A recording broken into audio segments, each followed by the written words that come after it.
tarde a todos. Podemos sentar. Declaro aberta a sessão ordinária da primeira turma, de 18 de março de 2025. Cumprimentar a nossa decana, a ministra Carmen Lúcia, ministro Luiz Fux, ministro Alexandre de Moraes, ministro Flávio Dino, o subprocurador-geral da República, doutor Elton Gersel, e passo a palavra para a senhora secretária da turma para a leitura da ata da sessão anterior. Ata da segunda sessão ordinária da primeira turma do Supremo Tribunal Federal, realizada em 25 de fevereiro de 2025. Presidência do senhor ministro Cristiano Zanin. Presentes à sessão, os senhores ministros Carmen Lúcia, Luiz Fux, Alexandre de Moraes e Flávio Dino. Subprocuradora-Geral da República, doutora Cláudia Sampaio Marques. Abriu-se a sessão às 14 horas e 52 minutos, sendo lida e aprovada a ata da sessão anterior. Uma observação? Declaro aprovada a ata. Chamo a julgamento o recurso extraordinário 1.531.661 de São Paulo, da relatoria da ministra Carmen Lúcia. Eu concedo a palavra à ministra Carmen Lúcia para a leitura do relatório. Obrigada, presidente. Cumprimento Vossa Excelência, os senhores ministros, ministro Luiz Fux, ministro Alexandre de Moraes, ministro Flávio Dino, o senhor subprocurador-geral da República, doutor Elton Gersel, os senhores advogados, servidores, todos que nos acompanham. Este recurso, presidente, foi interposto contra julgado da primeira turma do Tribunal de Justiça de São Paulo, mantendo-se uma decisão do juiz da Vara das Execuções Penais da Infância e Juventude de Araçatuba, que tinha concedido o indulto ao recorrido Raul Leones Dávila Ribeiro. É um caso, portanto, em que, pelo processo, o recorrido, agora recorrido, foi condenado a 1 ano e 8 meses de reclusão em regime aberto pela prática de tráfico de drogas privilegiado, que é o parágrafo 4º do artigo 33. E o juiz da Vara de Execuções Criminais da Infância e Juventude da Comarca de Araçatuba aplicou o indulto do decreto 11.846, julgou extinta a pena de multa imposta. O Ministério Público de São Paulo interpôs agravo em execução. A primeira turma do Tribunal de Justiça de São Paulo negou provimento ao recurso e o recorrente Ministério Público, então, interpõe este recurso extraordinário, argumentando que a interdição constitucional da prática dos atos de clemência em favor de condenado por tráfico de drogas não decorreria do caráter hediondo, mas do delito, mas da vedação constitucional que se faria quanto ao crime de tráfico. A defesa apresentou contrarrazões, o presidente da seção de direito criminal admitiu o recurso, assentando que a matéria seria controvertida. Na vista, a Procuradoria, subprocurador-geral, eminente subprocurador, doutor Elton Gersel, manifestou-se pelo provimento, argumentando que a vedação atingiria também o tráfico privilegiado, uma vez que não havia distinção na Constituição, e este é o relatório, senhor presidente. Obrigado, ministra Carmen Lúcia. Nesse caso, teremos a sustentação oral, doutor Elton Gersel, que tem a palavra pelo prazo regimental. Boa tarde, senhora ministra, senhores ministros. Como relatado, trata-se aqui de saber se o indulto do decreto 11.302 se aplica ao crime de tráfico privilegiado. Esse decreto, ele criou no seu artigo 4º, no seu artigo 5º, uma possibilidade ampla de concessão de indulto a todos os crimes cuja pena máxima, em abstrato, não seja superior a 5 anos. E isso, inclusive, motivou a Procuradoria-Geral da República a ajuizar uma ação direta de inconstitucionalidade, que recebeu o número 7.390, foi recentemente julgada pelo plenário desse tribunal e julgada improcedente. Porém, algumas teses importantes foram fixadas nesse julgamento, reiterando a jurisprudência do tribunal já de diversos outros julgamentos anteriores. E uma delas, no sentido de que existe a limitação material à concessão do indulto no artigo 5º, inciso 43 da Constituição, que diz respeito aos crimes de tráfico, e entre tortura e terrorismo e afins, mas também que, em casos excepcionais, é possível ir além do julgamento dessa limitação material para verificar se não há algum desvio de finalidade na concessão do indulto, etc. Né? E me parece que esse caso se aproxima disso, porque, de fato, a Constituição veda, né, a concessão de graça e anistia, né? A jurisprudência do tribunal, já de alguns precedentes antigos, equipara, né, a graça ao indulto, né? A graça é o indulto a título individual, né? E a jurisprudência tem feito essa equiparação. E o problema do decreto de 2022 é que ele não exige, né, sequer o início de cumprimento da pena. Então, a prevalecer essa interpretação que foi dada pelo TJ de São Paulo e que é a interpretação do STJ também, daí eu acho que vem a relevância, né, e a repercussão geral da matéria, todo o autor de crime de tráfico, embora a modalidade privilegiada, mas estamos falando de tráfico, né? Não estamos falando de usuários, nem de consumidores, né? Simplesmente de traficantes mesmo, né? De pessoas que exerceram a mercancia ilícita da droga. Embora marinheiros de primeira viagem, digamos assim, né? O tráfico privilegiado, porém, é uma vedação da Constituição, né? A jurisprudência desse tribunal, volto a insistir, sempre considerou o indulto como uma espécie de graça e, portanto, presente na vedação do inciso 5º 43 da Constituição, e por essa razão, ainda que na forma privilegiada, me parece que a concessão do indulto para o crime de tráfico contraria o disposto na Constituição. Talvez a gente possa avançar para uma interpretação um pouco mais liberal, para dizer que, no caso do tráfico privilegiado, dada a sua não tão importante, né, repercussão na sociedade, seria possível admitir o indulto em algumas hipóteses, como me parece que, aliás, era a intenção original do decreto, né, porque o decreto ele prevê a possibilidade de indulto nos seus 6 primeiros artigos. Né? O primeiro artigo trata de doença grave, de pessoas com idade avançada, etc. Né? E o segundo e terceiro trata lá de agentes públicos, agentes de segurança. Né? Depois, o quinto é esse que coloca a limitação da pena. O sexto, eu diria que era aquele indulto Carandiru, né? O 122. Mas, enfim, o importante é que, obedecida uma das hipóteses de concessão do indulto, como, por exemplo, a do artigo 1º, seria possível conceder o indulto por tráfico privilegiado, né? Para pessoas de idade avançada, para pessoas acometidas por doença grave no curso do cumprimento, no curso da execução, e que tenham cumprido algum percentual de pena. O que me parece contrário à Constituição é um indulto para o crime de tráfico genérico, né? Que independe sequer do início da execução. Inclusive, pessoas condenadas, né, sem trânsito em julgado, mereceriam a extinção da punibilidade pelo indulto natalino. Então, a minha posição é a que está na nossa manifestação, no sentido de haver a contrariedade constitucional à concessão desse indulto a condenados por tráfico, mesmo privilegiado, salvo ser presente alguma das hipóteses, como, por exemplo, a do artigo 1º do decreto. Muito obrigado. Agradeço, doutor Elton Gersel, subprocurador-geral da República, pela sustentação oral, e passo a palavra à ministra Carmen Lúcia, eminente relatora, para proferir seu voto. Senhor presidente, senhores ministros, eu agradeço e cumprimento o eminente doutor Elton Gersel pela sustentação oral. Entretanto, presidente, eu estou votando no sentido contrário, no sentido de negar provimento a este recurso extraordinário e fiz constar do meu voto que aqui o que se busca é o reconhecimento de que teria havido ilegalidade, afronta à Constituição, ao inciso 43 do artigo 5º da Constituição, e que deveria, então, ser cassado esse indulto natalino que foi concedido. Como eu disse, aqui foi fixado pelo juiz uma pena de 1 ano e 8 meses em regime aberto, 165 dias, e aí sobreveio a aplicação do decreto de indulto. O juiz da Vara de Execuções Criminais da Infância e Juventude da comarca de Araçatuba afirmou na sua decisão que o recorrido, aspas, preenche todos os requisitos estabelecidos no decreto 11.846 e pode ser beneficiado com o indulto da pena de multa, outrora aplicada em seu desfavor.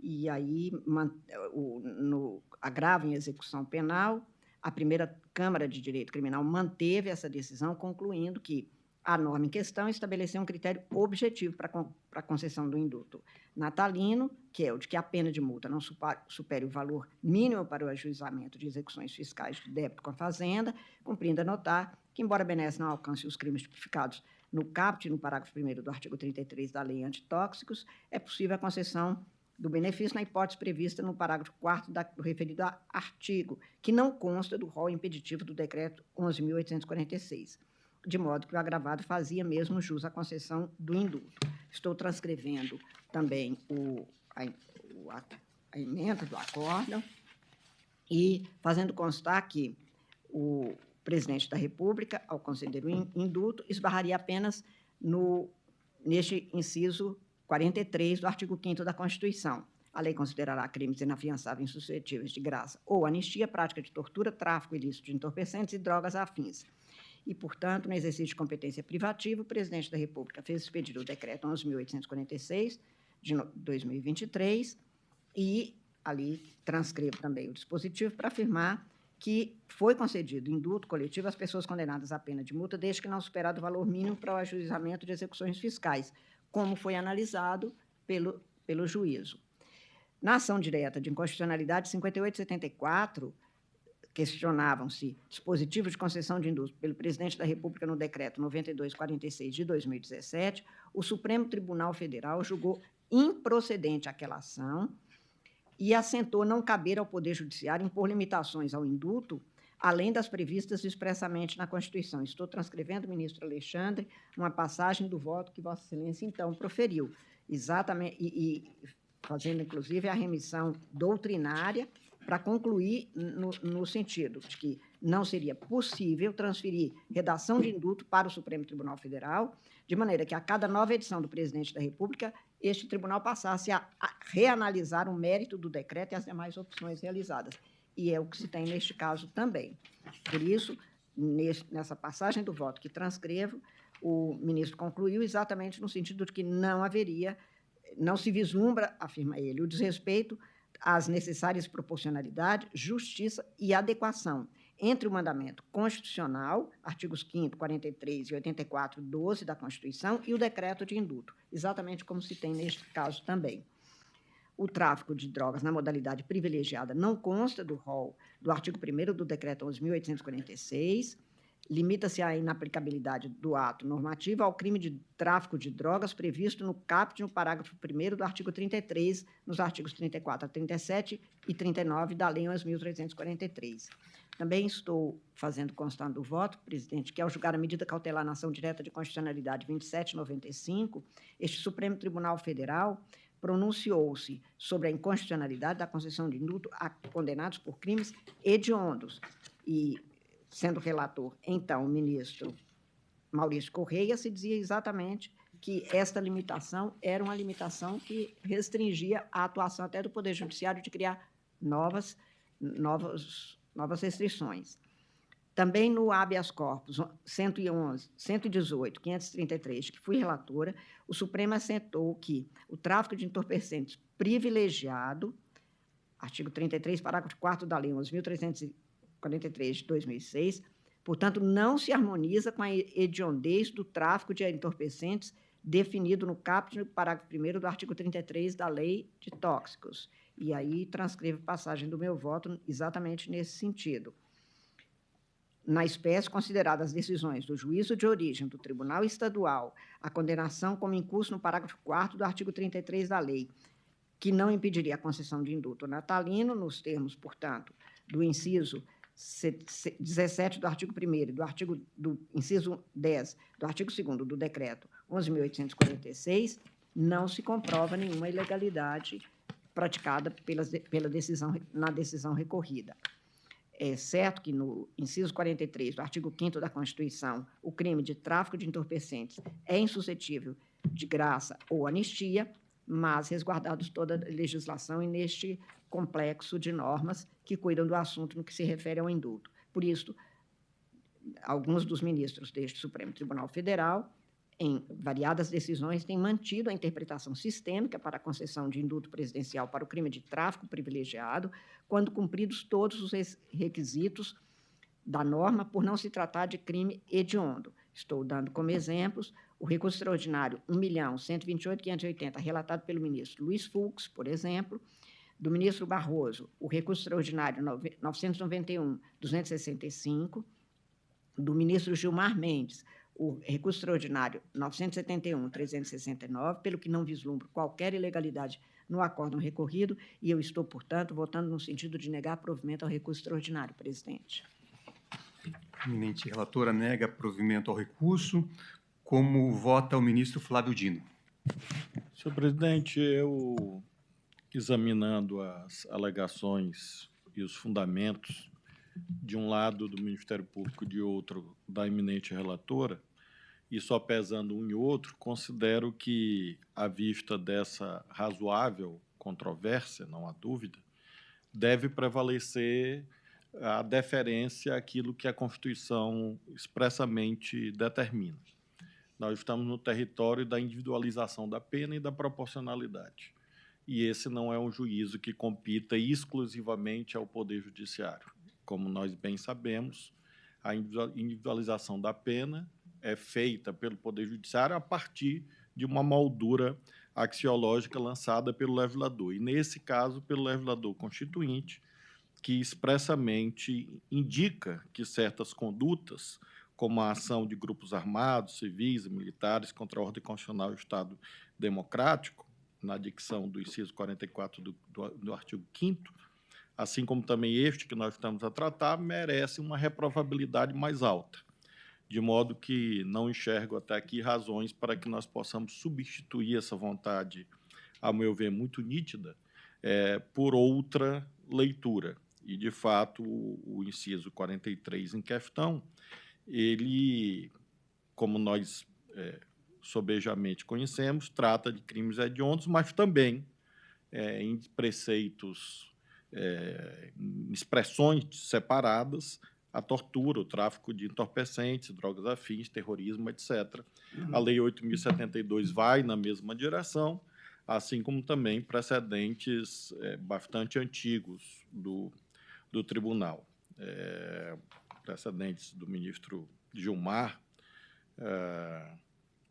isto no ano de 2014, na segunda turma, o Supremo já declarou a inconstitucionalidade da concessão de indulto a condenado por tráfico de drogas, independentemente da quantidade da pena imposta. E aí há uma remissão ao julgado do eminente ministro Maurício Correia, no já longínquo ano de 2003. Também um outro precedente de lavra do ilustre ministro Nery da Silveira, exatamente na mesma direção. Razão pela qual, senhor presidente, pedindo vênia à eminente relatora, eu faço prevalecer esse juízo de reprovabilidade distinto, tanto do legislador constituinte quanto do legislador ordinário, e, nesses termos, eu dou provimento ao recurso para afastar esse indulto que foi, a meu ver, de modo afrontoso em relação ao legislador ordinário e constituinte, deferido na instância ordinária. Como eu voto. Obrigado, ministro Flávio Dino. Como vota o ministro Alexandre de Moraes? Boa tarde, presidente. Cumprimento Vossa Excelência, ministro Cristiano Zanin, cumprimento nossa decana, a ministra Carmen Lúcia, ministro Luiz Fux, cumprimento também o ministro Flávio Dino, o subprocurador-geral da República, doutor Elton. Presidente, eu já adianto que vou pedir todas as vênias à divergência, acompanhando a eminente ministra relatora. O presidente, aqui, e como disse o ministro Flávio Dino, aqui há a possibilidade das duas interpretações. Mas já de algum tempo, desde que o Supremo Tribunal Federal retirou o caráter de crime hediondo do tráfico privilegiado, e isso é uma questão importante, o ministro Flávio Dino bem recordou, que a Constituição, ao falar crimes hediondos, fala crimes hediondos, tortura e tráfico de drogas. Na verdade, coloca especificamente tortura e tráfico de drogas, seriam como uma espécie de crimes hediondos, mas destacado do termo geral, do gênero, diríamos assim. em virtude disso, houve a necessidade do Supremo Tribunal Federal, em relação ao tráfico privilegiado, classificá-lo ou não também como crime equiparado ao hediondo, para todos os efeitos, para questão de progressão, para a questão, a possibilidade de substituição da pena privativa de liberdade por restritiva de direitos, e o Supremo Tribunal Federal fixou que o tráfico, em que pese ser tráfico, em que pese a conduta ser e deve ser reprimida, porque a Constituição assim o determina e a legislação manteve o crime, mas todas as consequências legais da hediondez do tráfico não seriam aplicados ao privilégio, ao tráfico privilegiado. E eu já, desde 2018, presidente, aqui é o recurso extraordinário 1.084.927 do Paraná, eu já venho decidindo assim. À época, obviamente, em relação ao decreto presidencial de indulto de 2011. Mas há uma sequência, me parece importante, isso porque várias pessoas foram já beneficiadas, há uma sequência 2006, 2007, 2009, 2011, uma sequência de decretos em que isso foi reconhecido. E aqui no Supremo Tribunal Federal, eu cito no voto, há decisões já monocráticas, sem recurso, e aí houve o trânsito em julgado do ministro Luiz Fux, nesse sentido, da própria ministra Carmen Lúcia, do ministro de Vossa Excelência, do ministro do nosso presidente, ministro Zanin, na segunda turma do ministro Fachin, do ministro Gilmar, que em relação ao tráfico geral foi o relator, como disse o eminente ministro Flávio Dino, mas em relação ao privilégio já reconheceu também uma decisão do ministro Gilmar, também de 2018, depois 2022 e mais recente em 2023, desde que, obviamente, preencha os demais requisitos. E aqui preenche. É primário, a questão da multa, a multa, e isso foi muito bem salientado no acórdão do Tribunal de Justiça do Estado de São Paulo, de relatoria de um ex-presidente do Tribunal Regional Eleitoral, desembargador Mário Deviene Ferraz, e o ministro Zanin, que por muito tempo advogou muito em São Paulo, sabe que para o Tribunal de Justiça de São Paulo reconhecer o indulto é uma questão complexa, né? E aqui a primeira Câmara de Direito Criminal reconheceu exatamente nesse sentido, com o argumento de que o próprio Supremo havia retirado esse caráter de crime hediondo. Não havendo desvio de finalidade, não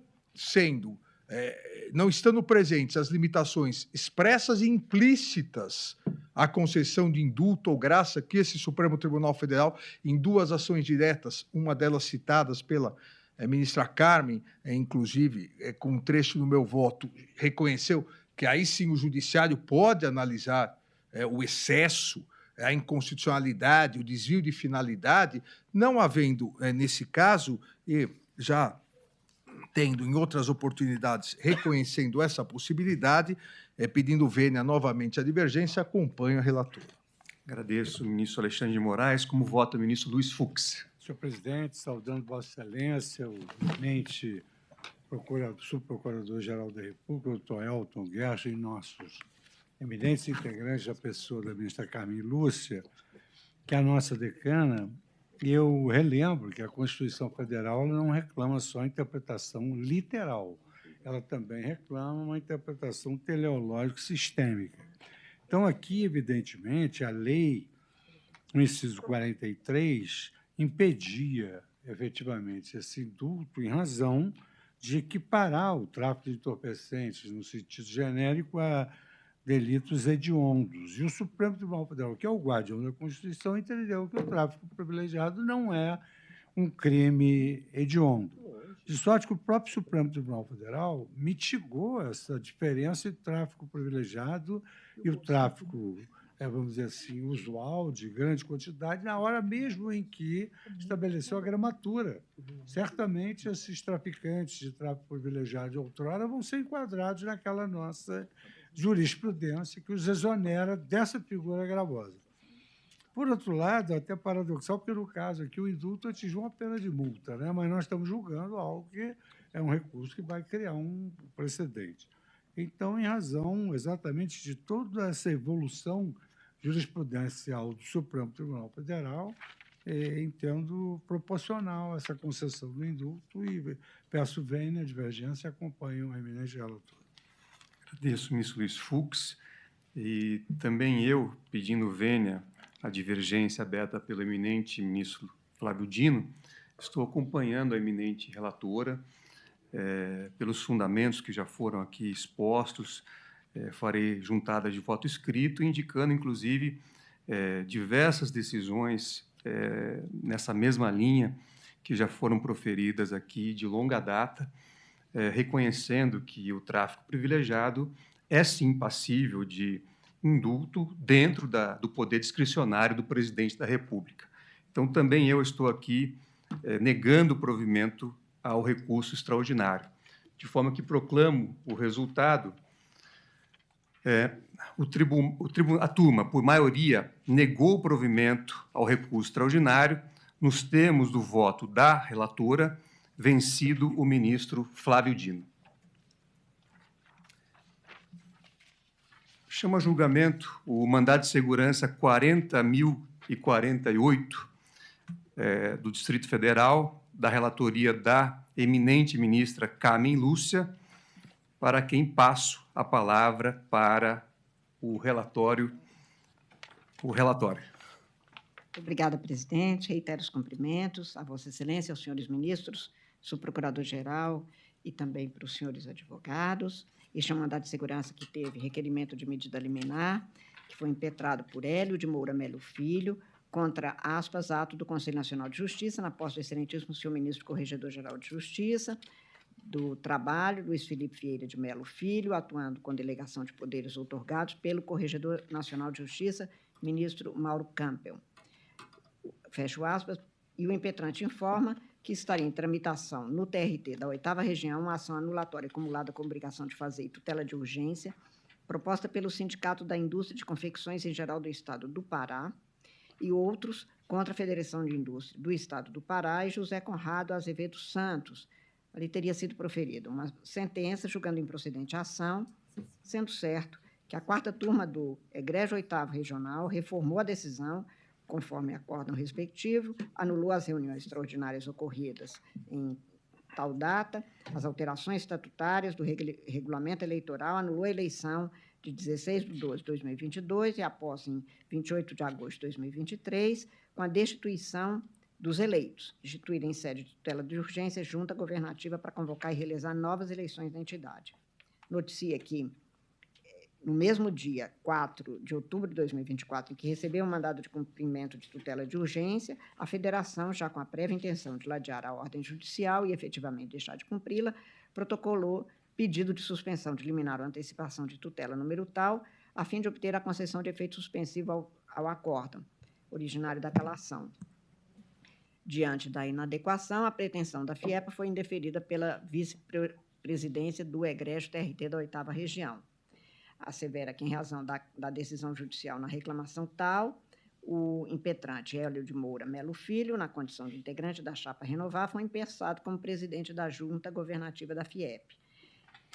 Afirma ainda que, em 2 de dezembro de 2024, atuando por delegação do excelentíssimo ministro Corregedor Nacional de Justiça, excelentíssimo ministro Corregedor-Geral de Justiça do Trabalho, ministro Luiz Felipe Vieira de Mello, proferiu decisão onde consta que José Conrado Azevedo Santos e outros apresentaram reclamação disciplinar em desfavor do desembargador Walter Roberto Paro, integrante do TRT da 8ª Região, alegando a mencionada prática de condutas que evidenciariam a quebra dos princípios de imparcialidade, do contraditório e do devido processo legal, e, na sua atuação em processos que tratam da controvérsia sobre a representação e governança da Federação das Indústrias do Estado do Pará, e que, nesta delegação, teria ocorrido intervenção arbitrária do CNJ em processos judiciais, com candente prejuízo à esfera jurídica do impetrante, que, na condição de presidente da Junta Governativa da FIEPA, foi diretamente afetada pela cassação de decisões judiciais proferidas pelo CNJ, apesar de os processos judiciais estarem em regular trâmite e sob a jurisdição do egrégio TRT da 8ª Região, requeriu medida liminar para suspender aquela decisão. Pediu ainda, no mérito, conceder a segurança e afastar em definitivo do mundo jurídico a decisão exorbitante e, na consequência, retornar à situação, ao status quo ante do ato impugnado, mantidos íntegros, válidos e eficazes todos os anteriores atos, decisões, acordos e tutela de urgência, e com a permanência do impetrante Hélio de Moura Melo Filho no cargo de presidente da Junta Governativa da FIEPA. Eu requisitei informações à autoridade apontada como coatora, que foram prestadas no dia 20 de dezembro. A Procuradoria-Geral da República manifestou-se pela concessão da segurança, e este é o relatório, senhor presidente. Obrigado, ministra Carmen Lúcia.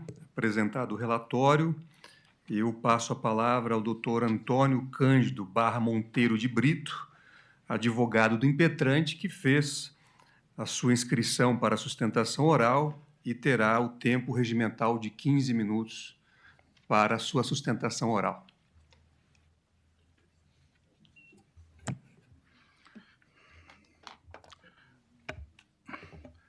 Excelentíssimo presidente, doutora ministra relatora, demais integrantes deste douto colegiado, primeiramente, meu cordial boa tarde, extensivo aos senhores advogados, senhoras advogadas, servidores, servidoras, a todos que compõem esta egrégia corte, saudando também o douto representante do órgão ministerial.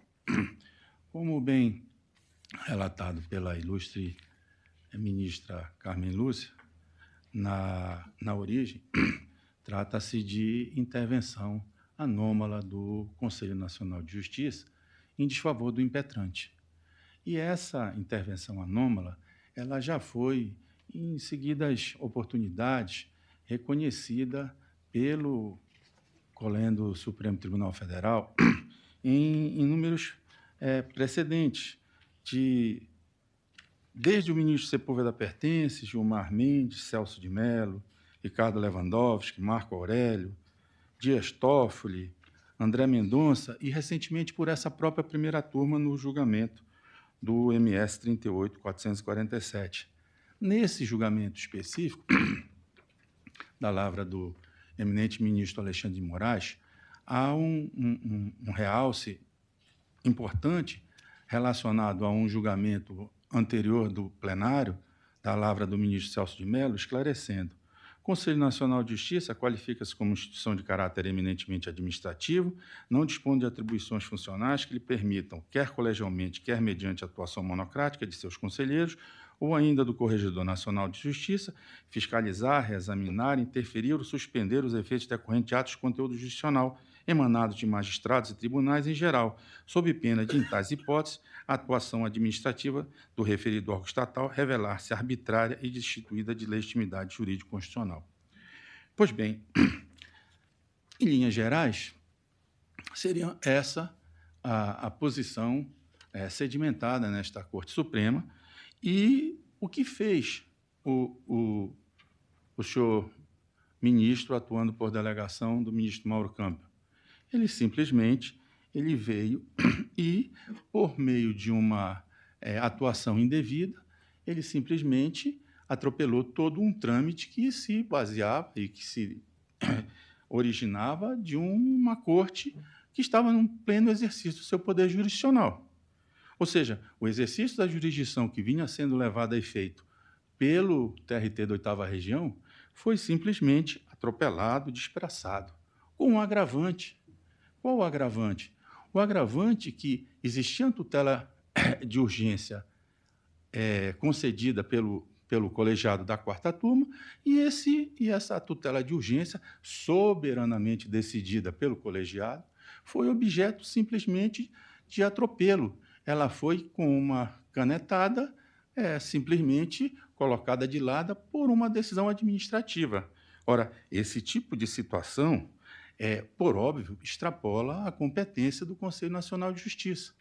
O Conselho Nacional de Justiça, que é um relevante órgão da República, que tem por esse objetivo realmente zelar pela estrutura administrativa do Poder Judiciário, ele não pode ir além daquilo que a Constituição permite, na forma lá do artigo 103b, lá, parágrafo 4º. E esse é o entendimento consagrado no Colendo Superior, no Colendo Supremo Tribunal Federal. E o que é que está acontecendo e efetivamente aconteceu, e que causa realmente mais assombro, é que esta pretensão já havia sido formulada, como bem esclarecido no relatório da doutora ministra Carmen Lúcia, em diversas oportunidades. Uma delas, inclusive, do próprio ministro Luiz Felipe, que não concedeu e nem inquinou de nenhuma nulidade ou de qualquer vício tudo aquilo que estava sendo elucidado e encaminhado pelo Colendo Tribunal Regional da 8ª Região. Ou seja, tudo que estava sendo decidido pelo TRT foi referendado, em outras palavras, pelo próprio ministro corregedor da Justiça do Trabalho à época, em decisão unipessoal numa correição parcial. Pois bem, excelências, tudo o que está sendo dito, esclarecido desta tribuna, tem a ver exatamente com uma decisão da Corte de Origem que resolveu adequadamente, concessa a máxima vênia, determinar a realização de eleições no âmbito da Federação das Indústrias do Estado do Pará, que em 3 oportunidades anteriores já haviam sido anuladas. Esta já seria a 4ª vez que isso seria anulado. E por que essa situação é de relevo? Porque a FIEPA, ao fim e ao cabo, é uma instituição que não pode ficar ao desabrigo do controle jurisdicional do Poder Judiciário quando, efetivamente, atuar de forma imprópria. As eleições, elas devem ser limpas, seguras, justas, imparciais.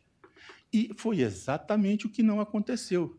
E essa atuação do TRT da 8ª Região, no âmbito da sua competência jurisdicional, foi apresentada e decidida pelo colegiado da 4ª turma.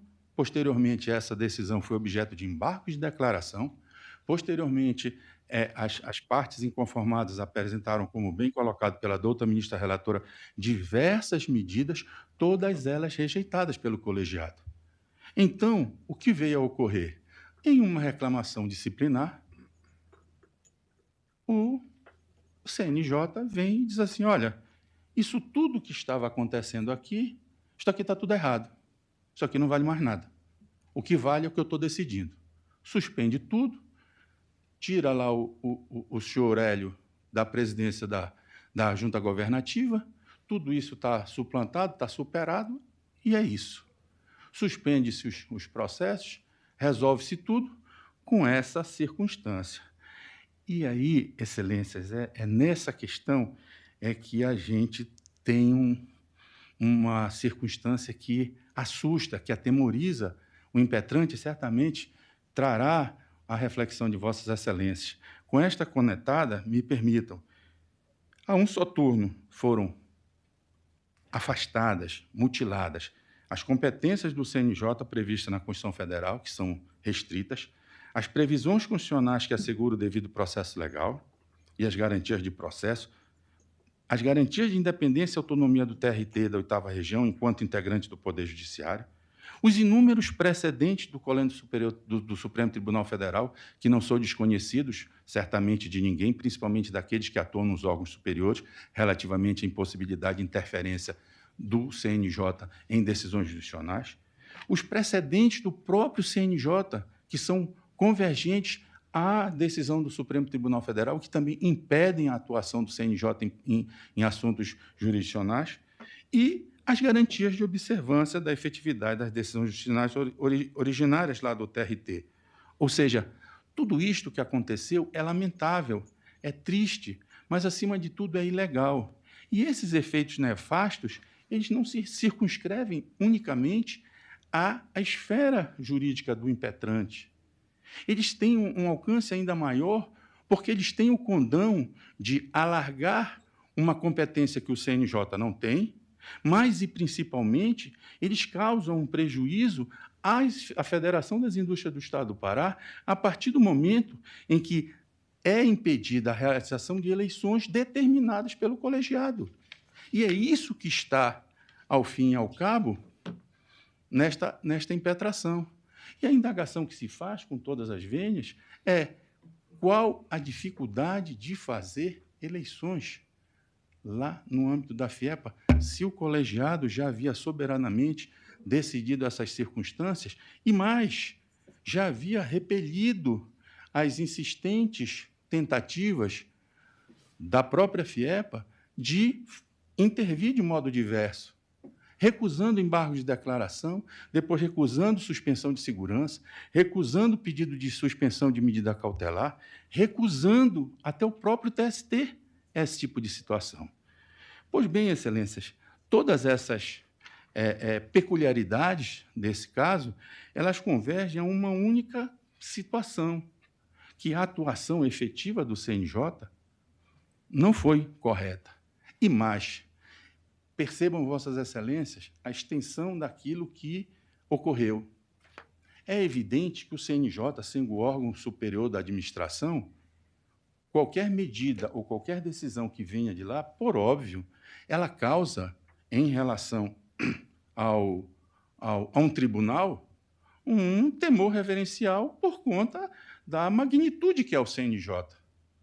Em razão de todas essas circunstâncias, evidentemente que ocorreram fatos e situações, inclusive com a presença física do ministro Luiz Felipe na sede do regional, certamente para tentar fazer prevalecer o seu ponto de vista, o que nós não concordamos, e não concordamos, tanto que fizemos a impetração e trouxemos ao conhecimento deste Supremo Tribunal Federal, pela forma ilegal, pelo abuso, pela arbitrariedade da atuação anômala daquele Conselho Nacional de Justiça. O que se pede, o que se quer, é que isso seja revisto, porque, da forma como o CNJ interviu, ele disse, olha, tudo aqui que eu estou falando está certo. Por óbvio, a contrário senso, tudo aquilo que o tribunal decidiu colegialmente, pela quarta turma, e em outras oportunidades, tudo aquilo está errado. Ou seja, essas circunstâncias não podem simplesmente ser ladeadas ou desconsideradas. Elas precisam realmente ser corrigidas, elas precisam ser analisáveis, porque é estranho, é no mínimo estranho, que anteriormente o ministro tenha corroborado tudo aquilo que a vice-presidente disse e, posteriormente, ele venha, em outras palavras, porque a similaridade do que foi apresentado na reclamação disciplinar é a mesma daquilo que foi apresentada para a vice-presidência, e ele mude de opinião para caçar decisões jurisdicionais. Ora, não se apresenta legal, nem jurídico, nem proporcional, e muito menos razoável entender da forma como entendeu o excelentíssimo Corregedor Nacional de Justiça, com atuação por delegação, como foi bem esclarecido pela douta ministra relatora.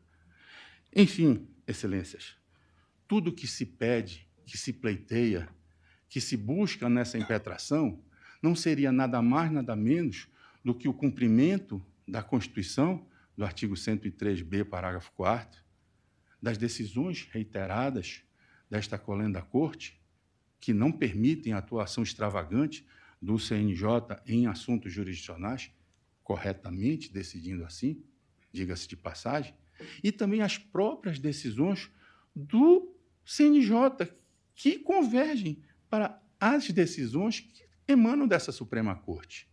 E, assim, a cassação dos efeitos e do ato coator são necessárias. Aliás, como muito bem explanada pela Procuradoria-Geral da República, em parecer que o impetrante corrobora, pela acuidade jurídica, mas principalmente pela abrangência técnica e referência aos inúmeros precedentes da Corte.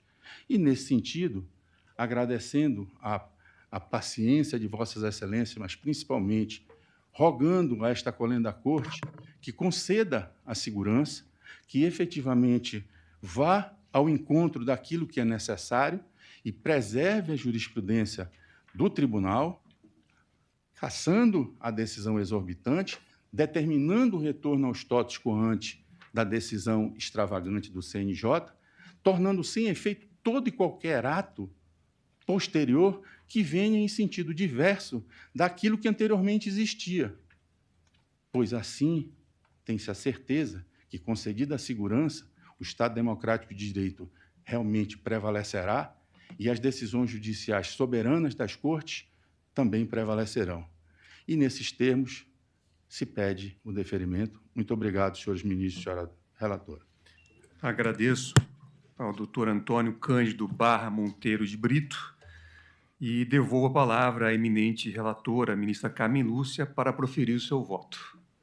Senhor presidente, eu agradeço e cumprimento o doutor Antônio Cândido pela sustentação oral e, como foi por ele dito, também eu comungo que o Conselho Nacional de Justiça tem limites e não pode interferir em decisão judicial. Esta é a norma constitucional, esta é a jurisprudência. Qualquer exorbitância do Conselho Nacional de Justiça é uma demasia, não é possível que o Brasil tenha, a essa altura, que pensar num CNJ do CNJ. Cada um tem a sua competência, a competência administrativa do Conselho Nacional de Justiça, e não se permitiria nenhum tipo de intervenção, como está posto, tanto na petição quanto no parecer do Ministério Público, reiterado agora pelo nobre advogado. Entretanto, o presente mandado de segurança, acho que não tem mais, e estou votando nesse sentido, objeto que possibilitaria o seu prosseguimento regular neste Supremo Tribunal Federal, porque estaria prejudicado pela alteração superveniente do quadro fático e judicial. O que se busca nessa impetração, e estou citando entre aspas, afastar em definitivo do mundo jurídico a decisão exorbitante, na consequência, retornar a situação a status quo ante, como acaba de dizer o nobre advogado, do ato impugnado, assim mantidos íntegros, válidos e eficazes todos os atos anteriores. Decisões, acordos e tutela de urgência originários na ação anulatória número tal, com a permanência do impetrante, Hélio de Moura Melo Filho, no cargo de presidente da Junta Governativa da FIEPA, como efetivamente vinha exercendo. Tem-se na petição inicial deste mandado de segurança que o que se quer é isso que foi repetido aqui, restaurar a situação, portanto, em que o desembargador, no TRT, decidiu no sentido de determinar aquela suspensão e a Junta Governativa na FIEPA, então, passou a desempenhar as decisões com o cargo do impetrante, Hélio de Moura Filho, como presidente desta junta. O Conselho Nacional, o Corregedor-Geral de Justiça, afastou, no exercício regular da corregedoria, o desembargador e afastou também as decisões, uma das quais era exatamente essa que permitia que o impetrante estivesse nessa função. Nas informações prestadas pelo Corregedor Nacional de Justiça, tem-se que, aspas, em redistribuição de processos da 4ª turma de julgamentos do Tribunal Regional do Trabalho da 8ª Região para a 1ª turma de julgamentos do mesmo Tribunal Regional, quer dizer, afastado aquele desembargador do Tribunal Regional, por força da liminar desse ferido, foram apreciadas e julgadas em colegiado no dia 16 de 2 de 2024 as exceções de suspeição na atuação do desembargador Walter Roberto Paro, acolhidas por unanimidade, conforme processos número tal. Ou seja, aí o órgão do próprio tribunal julgou a exceção de suspeição daquele desembargador.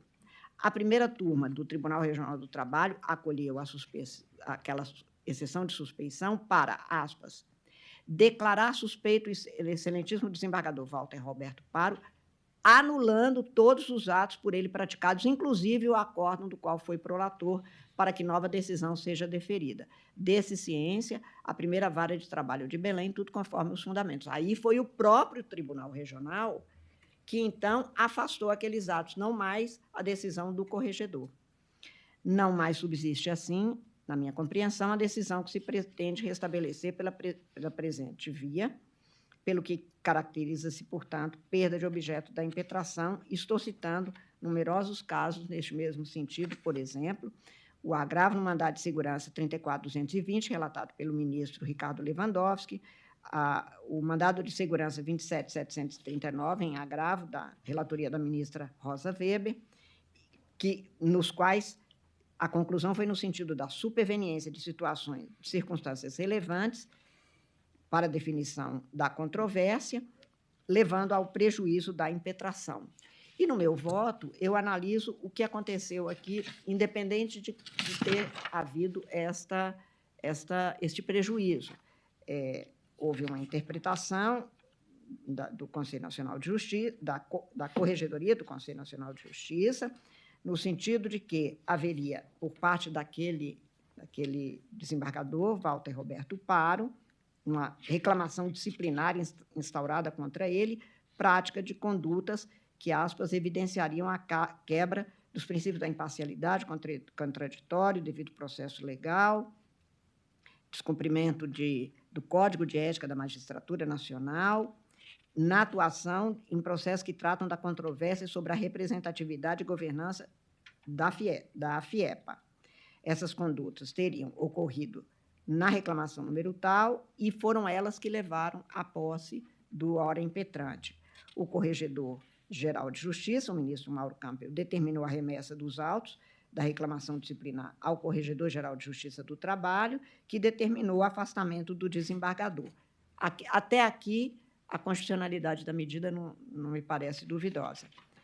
Que naquela reclamação se tem que houve a continuidade da execução da tutela antes mesmo da apreciação dos embargos de declaração pelo TRT.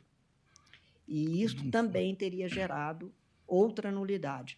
O TRT, no entanto, depois da decisão como eu disse, depois da decisão do Conselho Nacional de Justiça, fez o reexame da matéria, afastou o desembargador na exceção de suspeição, e aí o Tribunal Regional do Trabalho suspendeu aquelas decisões judiciais que tinham sido adotadas pelo desembargador declarado suspeito. Por essa razão, independente de qualquer eiva de que se enodoasse esta decisão da Corregedoria Nacional de Justiça, por ter ido até atos judiciais, que, como eu disse, eu entendo que não estão sujeitos à correição pela Corregedoria do Conselho Nacional de Justiça, mas, neste caso, houve a superveniência de uma decisão judicial que examinou aquela, pelo que há o prejuízo, porque o que se pleiteia aqui não poderia ser restabelecido mais. Por essa razão, senhor presidente, senhores ministros, eu estou votando no sentido de julgar prejudicado este mandado de segurança. Como voto, presidente. Agradeço à ministra Carmen Lúcia e passo a palavra para o ministro Flávio Dino proferir o seu voto.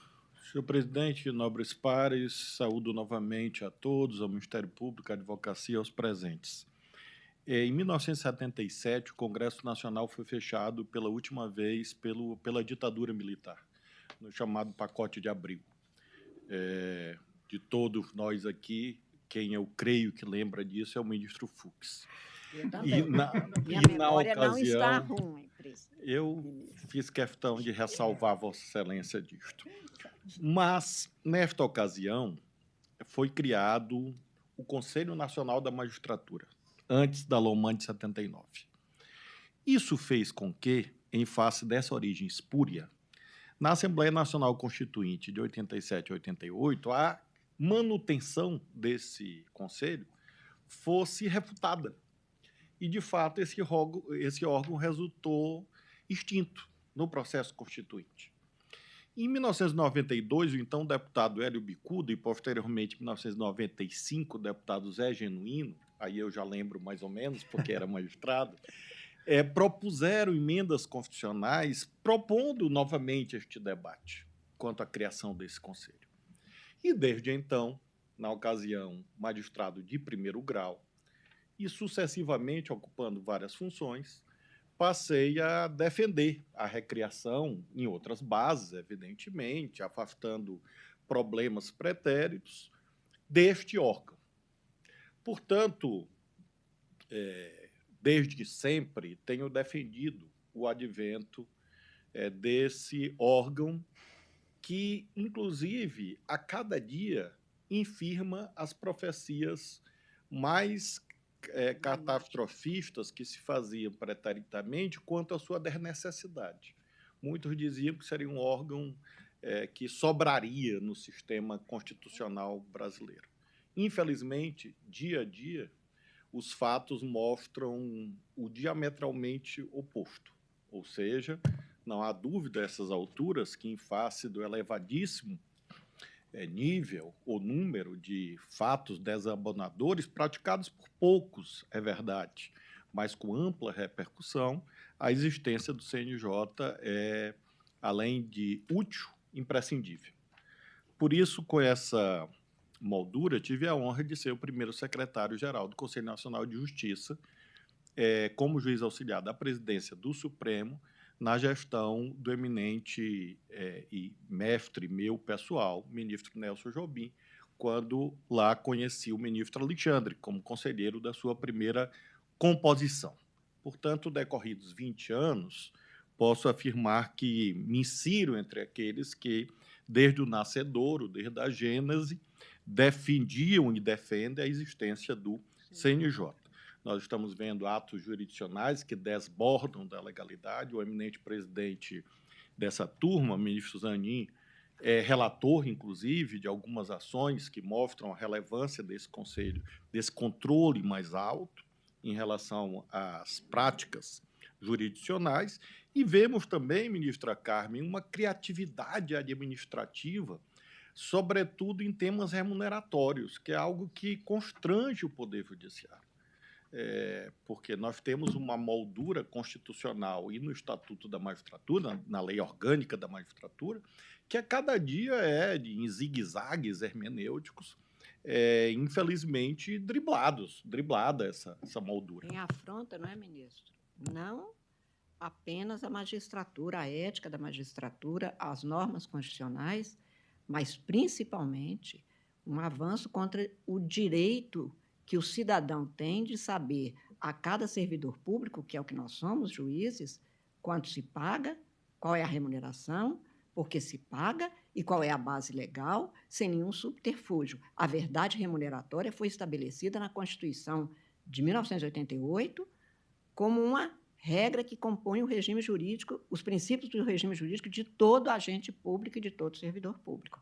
Então, o Conselho Nacional de Justiça haverá de cumprir bem essa tarefa que é dele, que é uma tarefa administrativa que garante o direito de todo cidadão a saber do seu corpo de servidores e de agentes públicos, inclusive no regime remuneratório.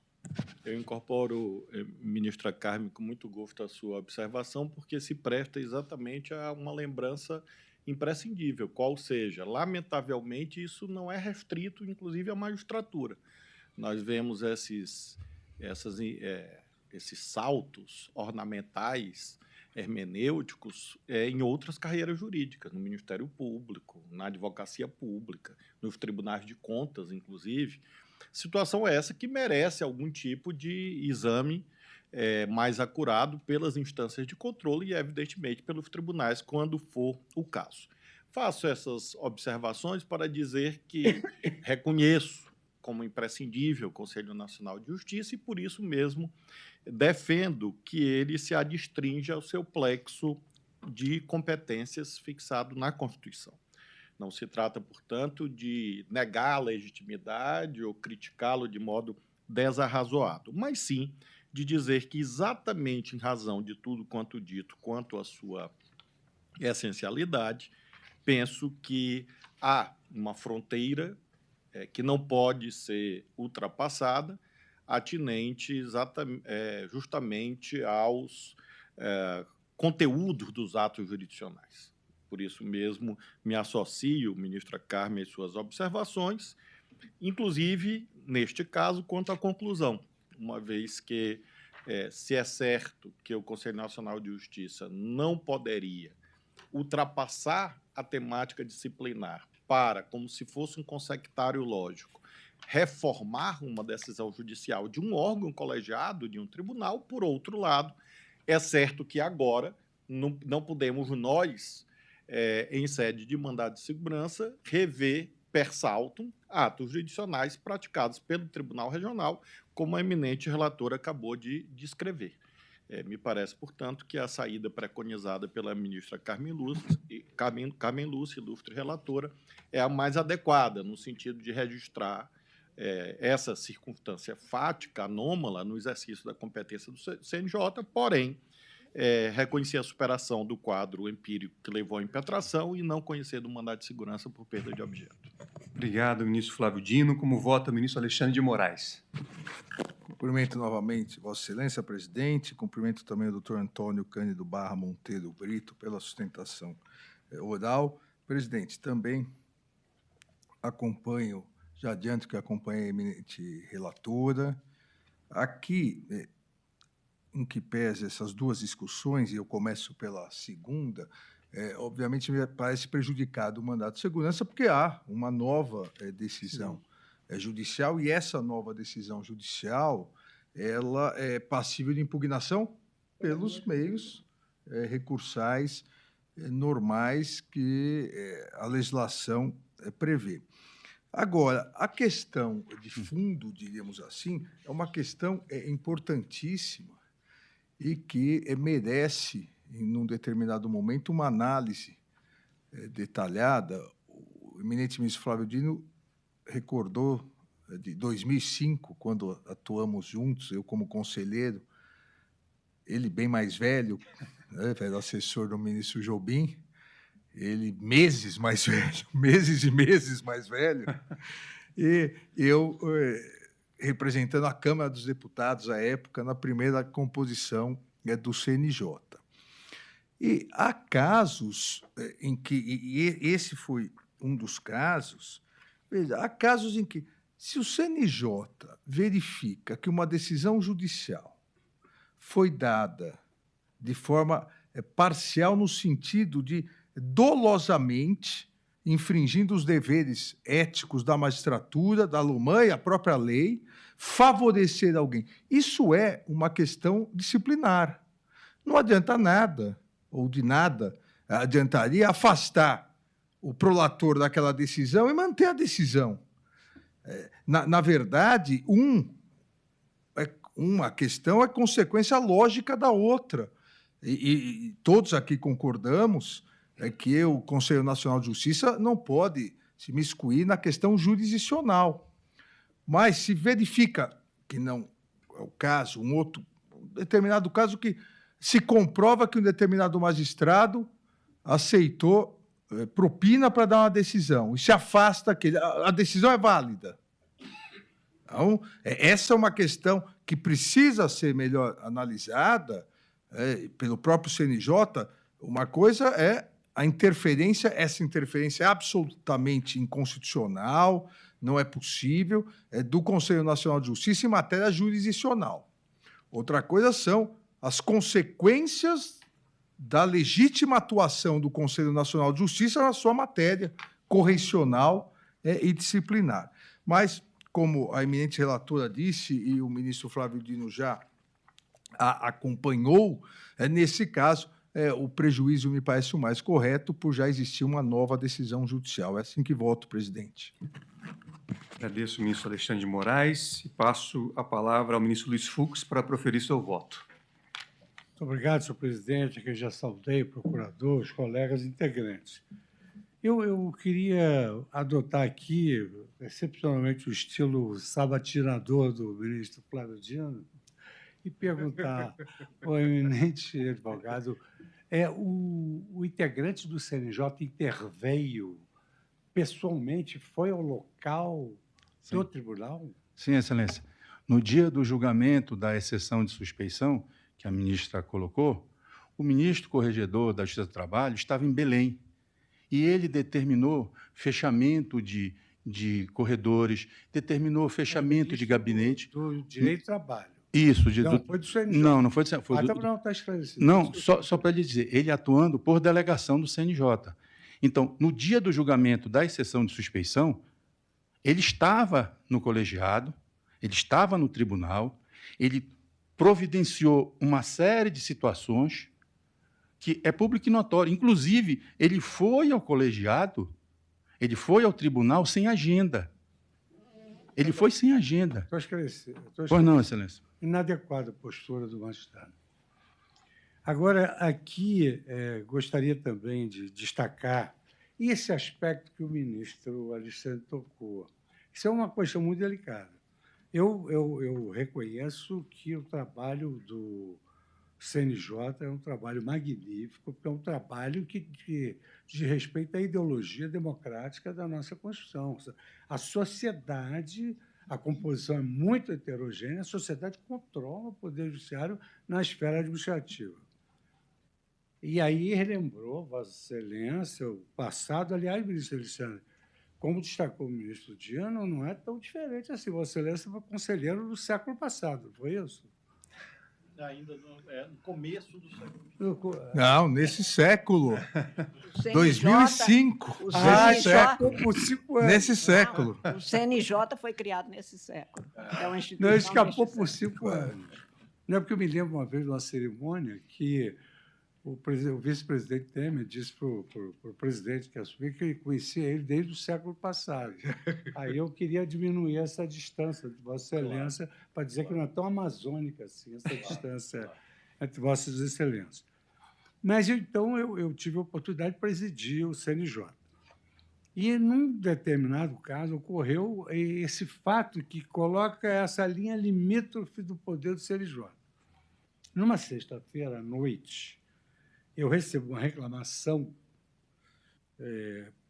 Aliás, confesso que eu não sei bem o instrumento que foi utilizado, lá previsto pelo regimento interno, em que um juiz deliberaria a liberação de 2 bilhões de reais numa sexta-feira à noite, quando depois o tribunal estaria fechado.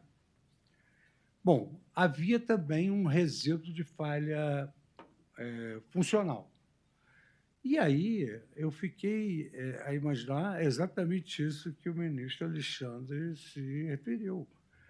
Como é que eu vou acolher que, efetivamente, houve uma falha funcional e deixar que haja a liberação de 2 bilhões do dia para a noite, quando, na verdade, o argumento da parte era que não é problema, é a mesma coisa que liberar um cheque de R$ 2.000. Aí eu, como juiz, Vossa Excelência também, a gente sabe que não é a mesma coisa. Não é a mesma coisa. Então, naquela oportunidade, eu, além de reconhecer a falha funcional, eu determinei que aquele levantamento não se procedesse e que fosse endereçado ao juiz da causa para que ele resolvesse. Mas, naquele dia, não poderia haver. Houve uma crítica de que eu estaria interferindo na seara jurisdicional, mas ali ou se fazia valer esse reconhecimento da falha funcional, então, tollito question. Então, eu reconheço que essa é uma questão que não pode ser muito aberta, porque, senão, o CNJ vai fazer as vezes de tribunais. Mas, em casos limítrofes, é preciso analisar caso por caso, para não criar o precedente e liberar essa alforria para o CNJ. Mas a ministra Carmen Lúcia deu uma solução sob medida, né? Porque aqui um outro órgão fracionário acudiu aos autos e proferiu uma outra decisão, esvaziando o interesse processual nesse mandado de segurança. Por isso aqui, com esses fundamentos, fazendo essa visão histórica rapidamente, eu acompanho a eminente relatora. Agradeço, ministro Luiz Fux.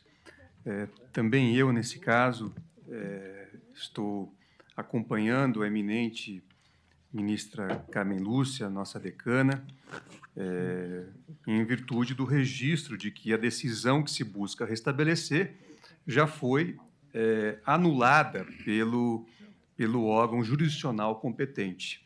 Então, entendo que houve aqui a perda do objeto e razão pela qual julgo extinto o presente mandado de segurança, sem resolução do mérito, em razão da perda superveniente do seu objeto. E, colhidos os votos, proclamo o resultado. A turma, por unanimidade, julgou prejudicada a impetração nos termos do voto da relatora. Muito obrigado. Bom trabalho a todos. Obrigado.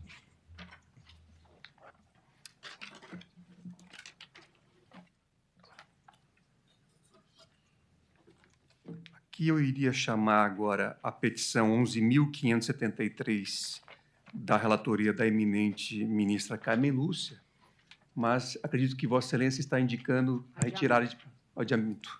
Pois não, então fica adiado, cancelo aqui, então, o pregão e chamo a julgamento o agravo regimental na reclamação 65.500 2050, proveniente do Rio de Janeiro, da relatoria do ministro Luiz Fux. Aqui, após o voto do eminente ministro Luiz Fux, relator, que negava provimento ao agravo, pediu vista dos autos o ministro Alexandre de Moraes. Antes de passar a palavra ao eminente relator, eu só esclareço ao doutor César Augusto Binder, procurador do Estado do Paraná, que fez pedido para sustentação oral, que, nesse caso, já se iniciou o julgamento. Então, já houve a prolação de voto, não é caso de destaque, mas sim de devolução de vista. E, por essa razão, não será possível ouvir Vossa Senhoria na data de hoje. Presidente, esse é o RE, né, que Vossa Excelência fala? Não, Esse- na reclamação. Esse é um agravo regimental numa reclamação. Mas a sustentação do doutor César, eu acho que... Seria em outro caso, é verdade. É verdade. Então, no regimental, de qualquer forma, não caberia a sustentação oral conforme a nossa jurisprudência. Então, eu passo a palavra ao ministro Luiz Fux para confirmar ou reajustar o seu voto. Isso. Senhor presidente, aqui é uma reclamação ajuizada pelo Petróleo Brasileiro, a Petrobras, em que se discute a percepção de verba retroativa decorrente do tempo de trabalho para promoção e progressão funcional durante o período de afastamento do empregado. E, teoricamente, se alegava a violação à súmula 10. E eu fiz uma revisão do meu voto e cheguei à conclusão, não só sob o ponto de vista sistêmico, mas também consequencialista, que a jurisprudência do Supremo Tribunal Federal tem precedentes pacíficos acerca da impossibilidade de pagamento retroativo de verbas devidas a empregados públicos anistiados. E aqui eu colecionei e colacionei também reclamação 63203, ministro Alexandre de Moraes, reclamação 57.934, ministro Edson Fachin, reclamação 59.902, da ministra Carmen Lúcia, e da nossa turma ainda a reclamação 63002, do ministro Cristiano Zanin. De sorte que, senhor presidente, eu estou reajustando o meu voto exatamente para dar provimento ao agravo. Estou dando provimento ao agravo regimental da Petrobras, né? Petrobras, nos termos do voto nos termos do pedido formulado no agravo regimental. Vossa Excelência reajusta para dar provimento... Dá provimento, julgar procedente a reclamação. Reclamação. Pois não. Então, eu passo a palavra agora ao ministro Alexandre de Moraes, que havia pedido vista, né, para o seu voto. Presidente, eu pela celeridade dos julgamentos na turma, eu havia pedido vista para uma análise, agora com reajuste e voto, acompanho integralmente o eminente relator. Como vota o ministro Flávio Dino, De acordo, presidente. nossa decana, ministra Carmen Lúcia. Também eu acompanho o relator, presidente. Também eu estou aqui acompanhando na íntegra o voto do eminente relator, trazido na data de hoje, razão pela qual proclamo o resultado. A turma, por unanimidade, deu provimento ao agravo regimental para julgar procedente a reclamação nos termos do voto do relator.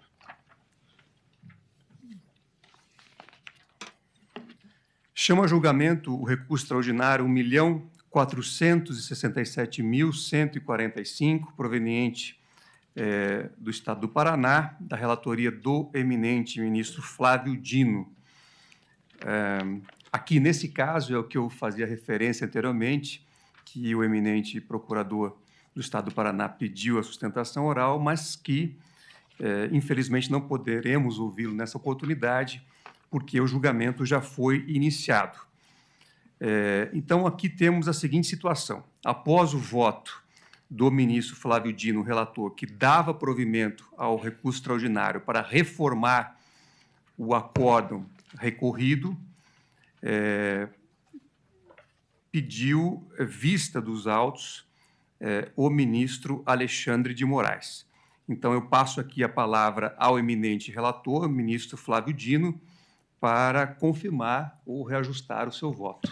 Senhor presidente, eu poderia só levantar uma pequena questão, antes até do julgamento, porque aí depois você pode concordar. Pois não, ministro Luiz Fux. Isso é uma matéria que foi firmada uma tese de um IRDR. Exato. E é uma matéria bem peculiar sobre a responsabilidade civil. Eu só queria aventar com Vossa Excelência a possibilidade de afetar isso ao plenário, que isso é a primeira vez que a gente vai enfrentar.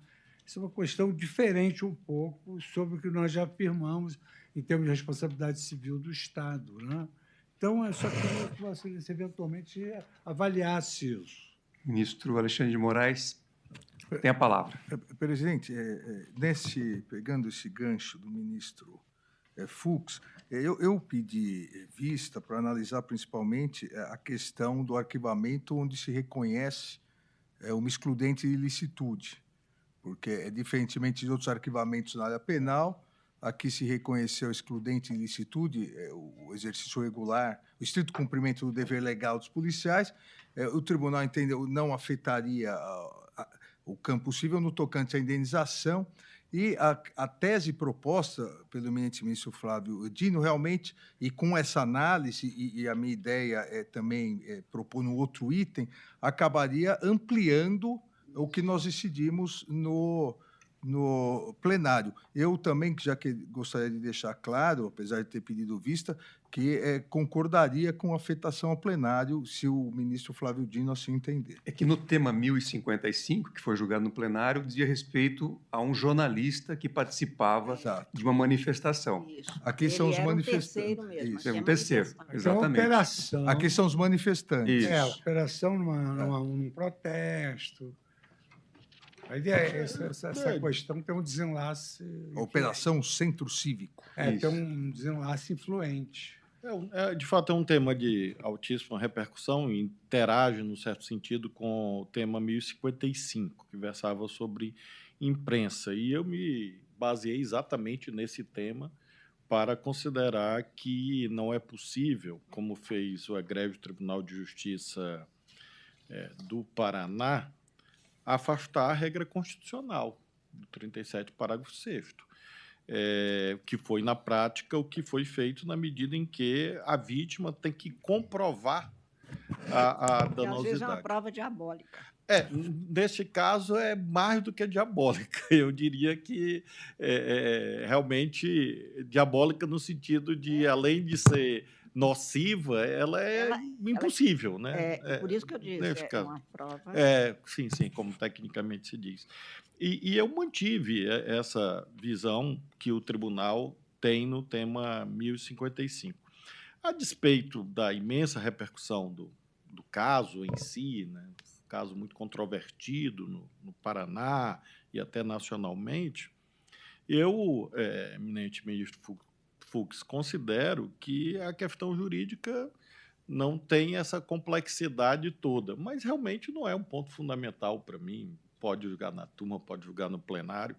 Eu considero que é uma aplicação, o que eu proponho é uma aplicação dos pressupostos que levaram ao tema 1055. Mas, considerando que, de fato, o ônus da prova não é da vítima. É o artigo 37, parágrafo 6º da Constituição. Não se pode presumir uma relação de causalidade ou culpa exclusiva da vítima. Ela não é presumida, ela é provada. E esta é a razão pela qual eu estou pronto para votar aqui, mas já tem 2 colegas, se um terceiro quiser levar para o plenário, eu concordo plenamente. Por mim, manteríamos aqui e resolveríamos o caso concreto. Essa é a minha posição inicial. Por mim também, não tem problema. Eu só queria... Camila Lúcia. Não, eu ponderaria, e entendendo perfeitamente, acolhendo o que disse o ministro Flávio Dino, quanto ao objeto específico do que é a indagação e a resposta que Vossa Excelência ofereceu de maneira sempre tão percussiente, mas eu acho que há uma repercussão neste julgamento, porque afirmar uma orientação não apenas para os órgãos judicantes, mas para cidadãs e cidadãos em geral, de saberem qual é o comportamento judicial que se terá diante de um caso como esse.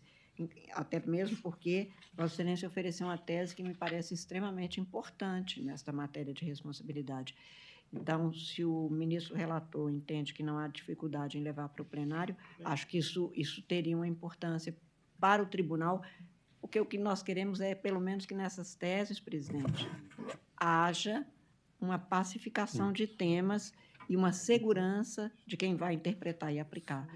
Por isso, da minha parte também, eu considero que isto tem uma certa... Nós poderíamos, presidente, ministro Câmara, se o ministro relator concordar, nós poderíamos já reconhecer a repercussão geral. Isso sim. Nós já reconhecemos a repercussão geral, porque com 5 votos já há repercussão geral, assim levaria, o ministro Flávio levaria direto para o plenário para julgarmos o mérito. De acordo, possível. De acordo, realmente. Todos de acordo? Considero que pode ser um encaminhamento. Como disse, creio que é um juízo de conveniência e oportunidade, e por isso eu me fio no saber da experiência feito, como diria Camões. Então, eu sigo os decanos da turma, vamos reconhecer a repercussão geral e levar ao plenário. Com licença, ministro presidente, posso... Questão de fato, doutor?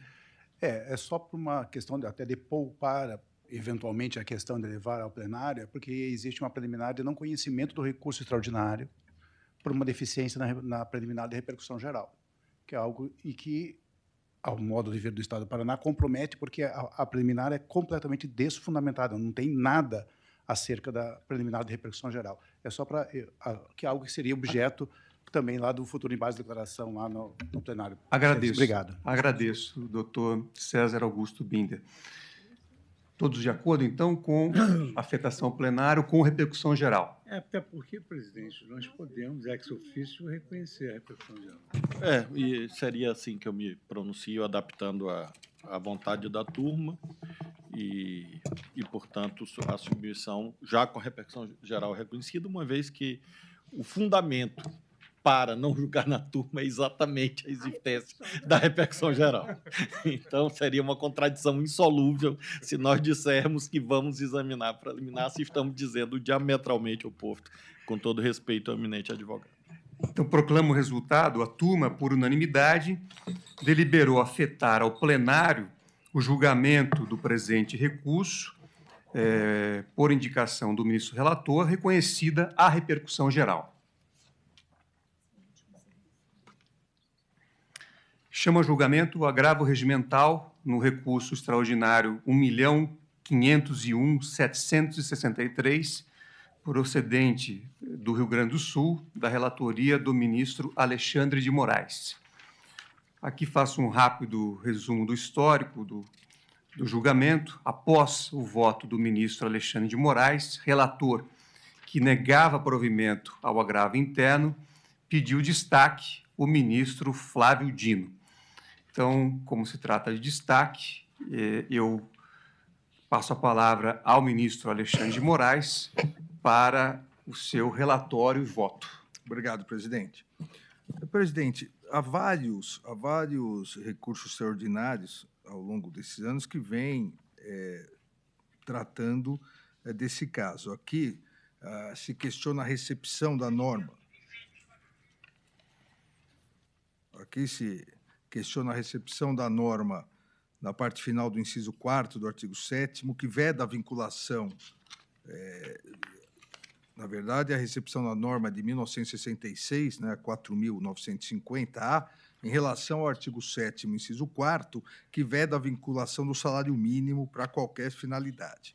E essa tese, essa análise ganhou força em 2008, com a edição da súmula vinculante número 4, onde o Supremo Tribunal Federal estabeleceu, salvo nos casos previstos na Constituição, o salário mínimo não pode ser usado como indexador de base de cálculo de vantagem de servidor público ou de empregado, nem ser substituído por decisão judicial. Ainda anos depois da súmula vinculante número 4, que, como disse, é de 2008, em 2022, mais recentemente, o plenário do Supremo Tribunal Federal ainda se manifestou de forma definitiva, naquele momento, sobre a questão. O piso é constitucional, mas são vedados reajustamentos futuros com base na variação do salário mínimo. Entendemos nós, e participei desse julgamento, entendemos nós a possibilidade de fixação de um piso em salários mínimos Então, o piso de determinada categoria, 10 salários mínimos, mas não indexado, ou seja, naquele momento se calcularia, no momento da fixação do piso em 10 salários mínimos, quanto em reais, X reais, o valor equivalente a 10 salários mínimos, só que isso não seria indexado anualmente com alteração do salário mínimo. Isso foi decidido na DPF 53, e eu transcrevo aqui no voto a ementa de relatoria da nossa sempre presidente, a ministra Rosa Weber. Apesar desse precedente, apesar da súmula, do precedente, essa diferenciação que é muito importante, até porque há inúmeros pisos fixados em salário mínimo, é possível a fixação em salários mínimos. Então, hoje, se determinada categoria fixar em 8 salários mínimos, está fixado, só que no dia de hoje, 8 vezes o que vale o salário mínimo, e aí o resultado final. Com o aumento do salário mínimo, não se muda o piso fixado. Essa indexação, e sabemos todos que a grande discussão na Assembleia Nacional Constituinte e no mundo econômico é que a indexação automática leva à inflação. E a inflação acaba levando depois à recessão, a desemprego. Então, o Brasil, por muito tempo, viveu por uma indexação automática, e essa foi a ideia. Há um caso recente, colocado em julgamento, sessão virtual, inclusive pelo ministro de relatoria do eminente ministro Flávio Dino, o RE 1.522.901, cuja votação se iniciou na semana passada, exatamente discutindo novamente essa questão. Então, é importante que, mesmo com a definição ainda, e por isso que foi importante esse destaque do eminente ministro Flávio Dino, para que nós possamos, no âmbito da turma, de uma vez por todas, pelo menos no âmbito da turma, definir essa questão. Eu, inclusive, já votei nesse RE que termina dia 21, exatamente nesse sentido da manutenção do entendimento do tribunal. Nesse processo, a discussão é a mesma. A autora da ação é empregada de uma fundação pública de direito privado, sendo contratada sob o regime da SLT. As instâncias de origem julgaram incompatível o piso da Lei 4.950 com o regime de emprego público, na suposição de que haveria reajustes automáticos com base na variação do salário mínimo. Ao receber o RE, apliquei a jurisprudência do Supremo sobre essa questão específica, aplicabilidade do piso a funcionários públicos, mas não a indexação. Ainda destaquei a jurisprudência nesse sentido, cito no voto uma decisão do ministro Gilmar, segunda turma, colegiado da segunda turma, uma decisão monocrática da ministra Carmen, e uma decisão monocrática do nosso presidente do Supremo, ministro Luiz Roberto Barroso. Mais recentemente ainda, há outras decisões do ministro Gilmar, agora em 2024. Ou seja, a decisão que proferi nesses autos levou em conta a jurisprudência, então, existente sobre a específica questão tratada nesses autos. A aplicabilidade do piso salarial da Lei 4.950-A, de 66, a funcionários públicos. Ainda, presidente, aqui, para ganharmos um pouco de tempo,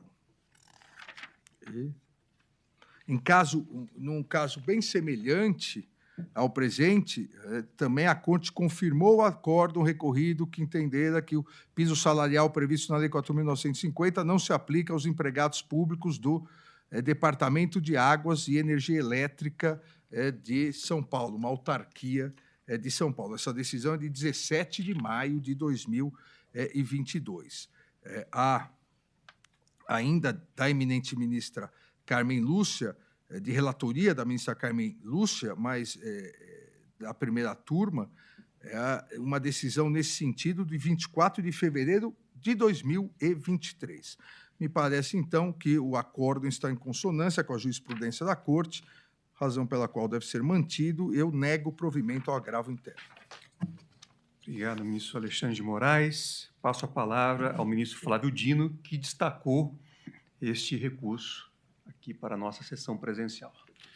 Senhor presidente, saúdo novamente a todos e destaco que o sentido do meu voto é de observar a jurisprudência do tribunal, uma vez que o que ocorreu é que o julgamento primitivo do TST era, de fato, aderente à jurisprudência do Supremo.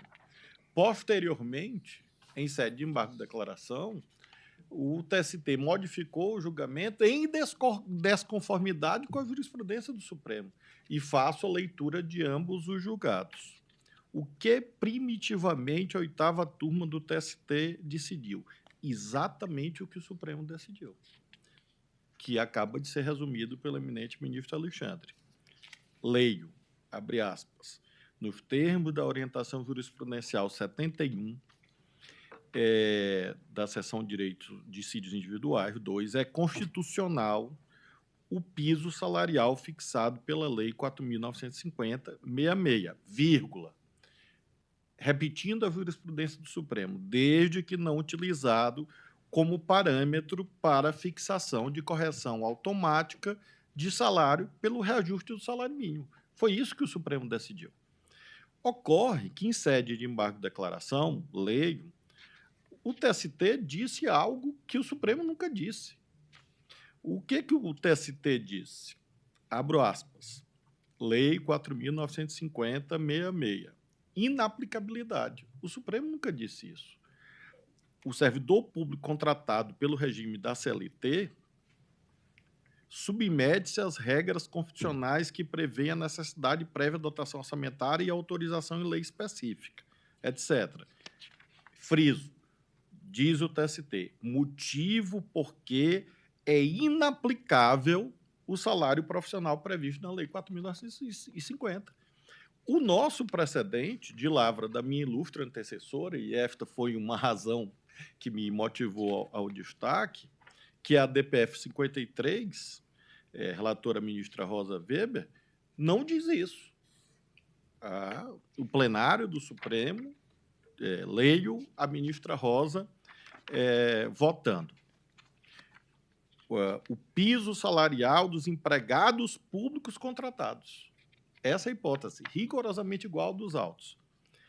Como engenheiros, químicos, arquitetos, agrônomos e veterinários, teria como valor de referência o salário mínimo nacional vigente na data da publicação da ata da sessão de julgamento.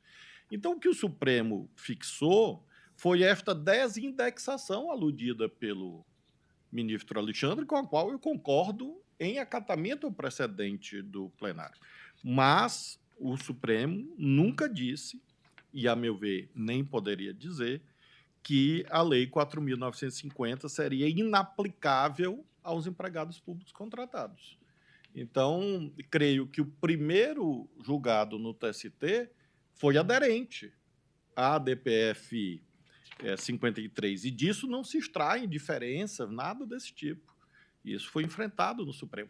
O segundo julgado, e que, a meu ver, incorre nesse erro de peremptoriamente dizer que nem para a fixação inicial do piso a Lei 4.950 se presta. E o Supremo não decidiu isso. O Supremo disse que, inicialmente, como foi explicado pelo eminente ministro Alexandre. Então, me parece, presidente e colegas, que, neste caso, nós, em prestígio ao precedente da ministra Rosa, e reiterado inúmeras vezes, nós temos julgados do ministro Fachin, julgado do ministro Fux, julgados do ministro, exatamente, recente, julgado do ministro Nunes Marques, Roberto Barroso, e deste caso do Barroso, apenas desta primeira turma, que era uma hipótese de servidor público, empregado público seletivista, o Supremo disse, esta turma, a fixação de piso de servidor público em múltiplo salário mínimo, de acordo com a Lei 4.950, não constitui afronta à súmula vinculante 4.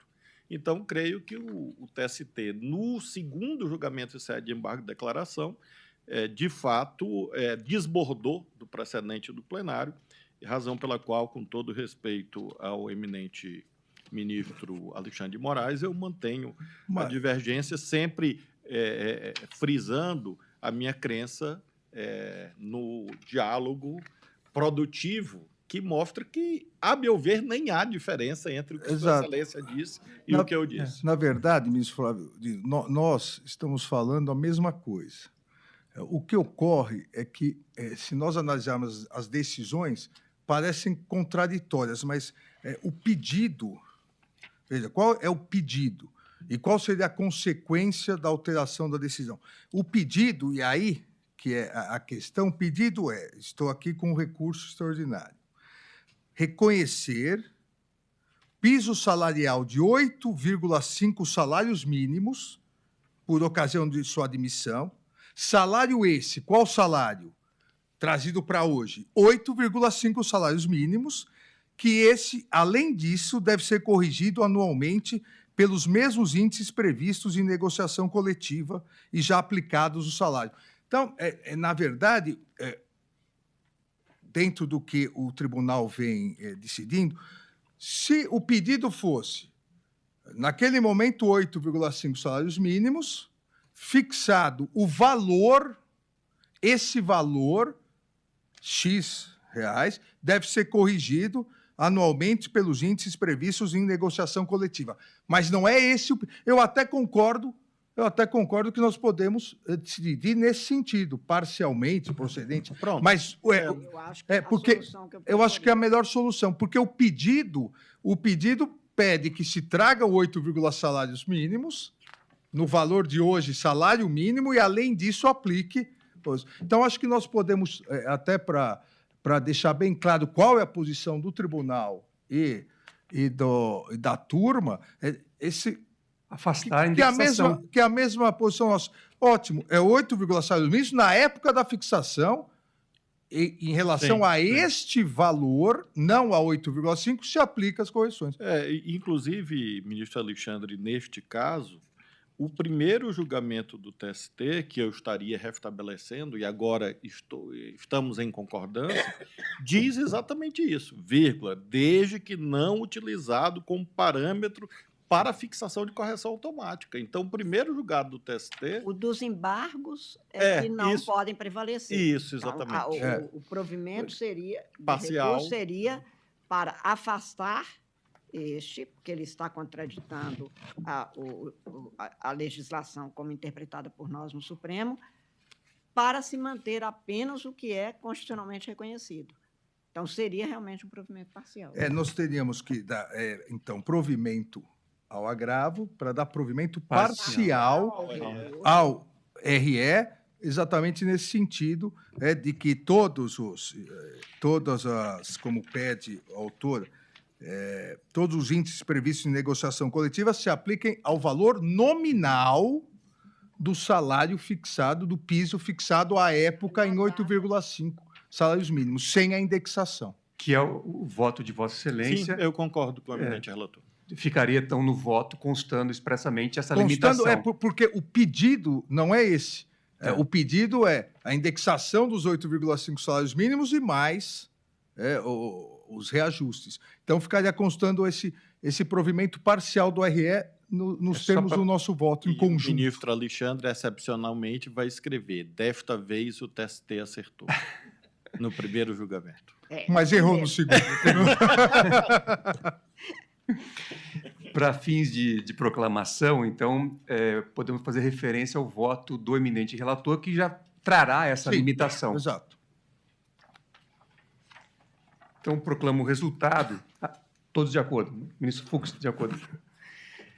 Proclamo o resultado. A turma, por unanimidade, deu provimento ao agravo interno para dar parcial provimento ao recurso extraordinário nos termos do voto do relator.